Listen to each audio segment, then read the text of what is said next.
and the two of you agree to make I statements. Not be aggressive or passive aggressive. Make I statements. And you can grow by making I statements.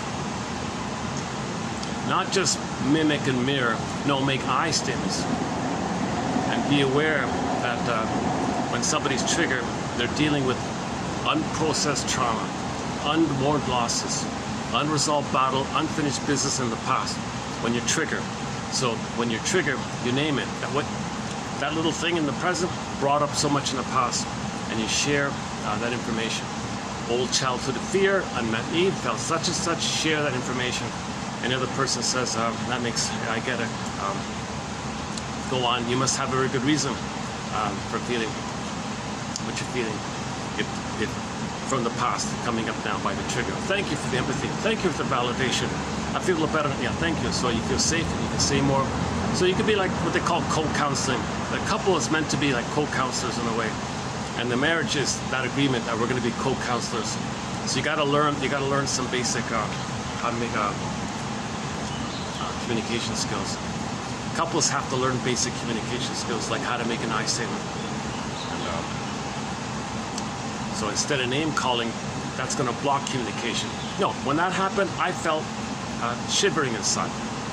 You didn't say, so the one example, the fellow was flirting with the women at the cocktail party. The wife said, darling, when you chat up with the ladies like that, I feel shaking inside.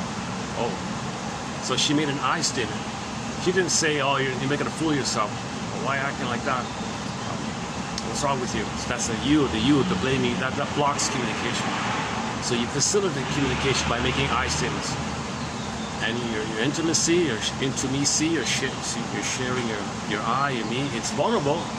All you know is that you're shaking inside, but you're sharing what's true about you. Like he does the same thing.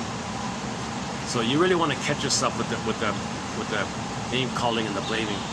That's anger like that, right? That's aggressive, verbal aggressive anger. So learn how to make I statements. That's a huge discipline, a huge practice, a huge skill to learn how to make I statements. You can start here on this channel by reading an abbreviated version on how to make one, 2360 by Susan Campbell. 2360. There's one example there. Okay, the Offner exercise, OFNR. Observation in the present is trigger, feelings and needs from the past, request, how are you with my I statement? Check in with them, because they might be triggered with your sharing. See.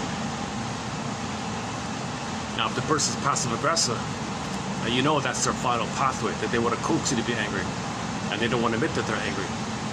So, for more on the passive-aggressive,